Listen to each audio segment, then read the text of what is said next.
আমরা সবাই জানি যে মাইলস্টোনের ঘটনার পরে আমরা প্রথম দিকে বেশ কিছু আমাদের ছাত্র ছাত্রী এবং শিক্ষক এবং কর্মচারী যারা ছিল তাদেরকে প্রথম চোটেই হারিয়ে ফেলেছি। তাদেরকে জন্য আসলে আমরা তেমন কিছু করার সুযোগই পাইনি।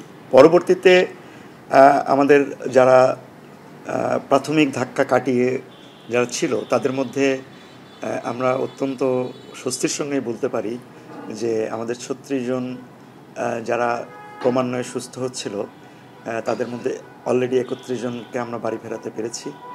৫ জন ছিল, এই ৫ জনের মধ্যে আজকে ২ জন খুবই বিখ্যাত ২ জন, কারণ ওরা ছিল যমজ বোন এবং ওদের সম্পর্কটা এমনই ছিল যে বোন কিন্তু একজন প্রায় মাসখানেক আগেই সুস্থ হয়ে গেছে, সে কিন্তু বাড়ি যেতে পারত, কিন্তু আরেক বোন তার সুস্থ না হওয়ার কারণে সে যেতে পারেনি। এবং এই ক্ষেত্রে আমাদের আরেকটা যে জিনিসটা খুব ইমোশনাল একটা ব্যাপার যে 33%-এর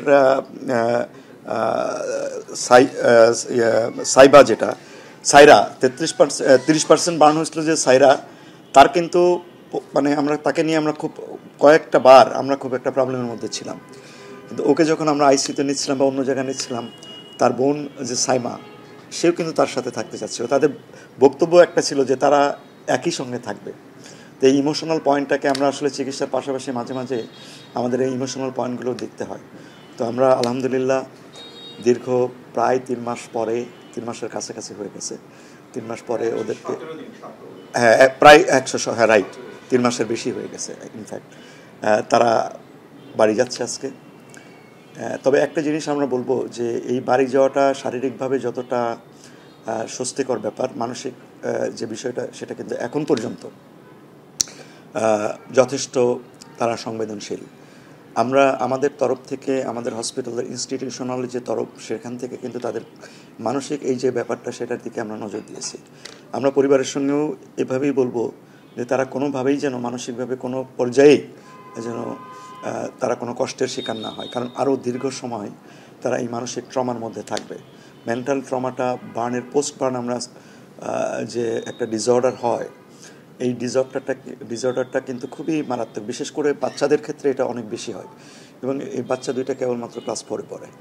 তাদের বন্ডিংয়ের কারণে আসলে তারা হয়তো মানে কিছুটা একে অন্যকে সান্ত্বনা দিয়েছে, কিন্তু যখন বাড়িতে যাবে, স্কুলের কথা মনে পড়বে, অন্যান্য স্মৃতিগুলো মনে পড়বে, তখন কিন্তু এই পোস্ট ট্রমাটিক স্ট্রেস ডিসঅর্ডারটা আবার যে কোনো সময় ফেরত আসতে পারত। এই বিষয়গুলোকে আমরা তাদের পরিবারের মানুষের সঙ্গে কথা বলবো, তারা যাতে যে কোনো সমস্যা হলে আমাদের সঙ্গে কথা বলতে পারে। এবং আরেকটা জিনিস খুবই গুরুত্বপূর্ণ, সেটা হচ্ছে যে এই বার্নের চিকিৎসা যে আমরা প্রাথমিকভাবে দিয়েছি, এর আমরা কিছু কিছু তার অটোমেটিক্যালি সেরে গিয়েছে, আর কিছু কিছু জায়গাতে কিন্তু আমাদের স্ক্রিন গ্রাফট করতে হয়েছে। এই প্রত্যেকটি জায়গাতে পরবর্তীতে হাইপারট্রফিক স্কার হয়। এই হাইপারট্রফিক স্কারের জন্য কিন্তু চিকিৎসা লাগে দীর্ঘদিন। আমরা ইতিমধ্যে বেশ কয়েকটা প্রোগ্রামে আমরা বলেছি যে কমপক্ষে তাদেরকে 2 বছর সরাসরি আমাদের তত্ত্বাবধানে থাকতে হবে। এই সময়তে তাদের বেশ উচ্চমূল্যের কিছু ওষুধপত্র প্রয়োজন হয়, যেমন তাদেরকে যে জেলগুলো আমরা দিয়ে থাকি সেই জেলগুলো অনেক দামের, সিলিকন স্কার শিট দিয়ে থাকি সেগুলো অনেক দামের। তো এই জিনিসগুলো কিন্তু পরবর্তী পর্যায়ে আমাদের কমিটমেন্টের একটা ব্যাপার ছিল, সরকার থেকেও একটা কমিটমেন্টের ব্যাপার ছিল যে তাদের সমস্ত চিকিৎসার ব্যয় সরকার বহন করবে। সরকার তো সরাসরি বহন করতে পারে না, আমাদের মাধ্যমেই করা হয়। তো সেই বিষয়গুলো আসলে আমাদের জন্য খুব গুরুত্বপূর্ণ, কারণ একটা মানুষের সিলিকন যে জেল শিট, যেটা একটা মানুষের 1 মাসের জন্য সিলিকন জেল শিট কিনতে গেলে যাদের 30% 40%-এর উপর বার্ন, প্রায় £1,00,000 টাকার উপরে যায়। তো এরকমভাবে বেশ কিছু প্রয়োজনীয় ওষুধপত্র যেগুলো আগামী 2 বছরে লাগবে, সেগুলো আসলে আমাদের সরকার থেকে সংগ্রহ করতে হবে। এটা আপনারা জানেন যে সরকারি প্রক্রিয়াটা একটু দীর্ঘসূত্রিতার হয় এবং কিছু প্রক্রিয়া মেনটেন করে করতে হয়। তো আমরা আশা করব যে এই সমস্ত তাদের সমস্ত চিকিৎসার যে ব্যয়ভার আমরা যে কমিটমেন্ট করেছি সরকারের পক্ষ থেকে, আমরা আশা করব যে সেগুলো আমরা সেইভাবেই আমরা আমাদের কাজগুলো করার চেষ্টা করব। রেগুলার এখনও তারা ফলো আপে আসছে।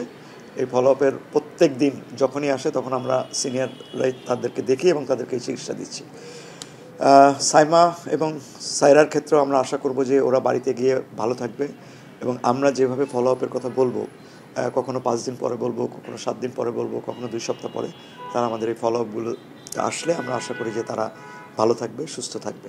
আর আমি আপনাদের সবার উদ্দেশ্যে একটা কথাই বলতে চাই যে মিডিয়া অনেক সময়, আমি বলবো এবারে মিডিয়া অত্যন্ত পজিটিভ ভূমিকা রাখছে এই বাচ্চাদের চিকিৎসার জন্য। অনেক সময় মিডিয়াও তাদেরও কিছু দায়িত্ব থাকে, সেই দায়িত্ব পালন করতে গিয়ে অনেক সময় সঠিকভাবে পালন করতে গিয়ে দেখা যায় যে বাচ্চাদের উপরেও অনেক ট্রমা তারা দিয়ে ফেলে মনের অজান্তেই। কিন্তু এবার আমি বলবো এবারের মিডিয়া অত্যন্ত দায়িত্বশীলভাবে বিহেভ করেছে। আমরা আশা করব যে সামনের দিনগুলোতেও আপনারা তাদের পাশে থাকবেন, তাদের সুস্থতার জন্য আপনারা আপনাদের পক্ষ থেকে যে সমস্ত প্রচার প্রচারণা চালানো বা এই যে আমরা পোস্ট ট্রমাটিক স্ট্রেস ডিসঅর্ডার নিয়ে কীভাবে কাজ করা যায় সেগুলো নিয়ে আপনারা কথা বলবেন। আমরা ইতিমধ্যে দেখেছি একটা মিডিয়া গ্রুপ কিছু বাচ্চাদেরকে নিয়ে একটা প্রোগ্রাম করছে, তাদের প্রোগ্রামে আমিও গেছিলাম, তারা বেশ হাসি খুশি এবং এটা এনজয় করছে। এভাবে তাদেরকে কীভাবে সাপোর্ট দেওয়া যায় সেই বিষয়গুলো আপনারা দেখবেন, আশা করি তারা ভালো হবে।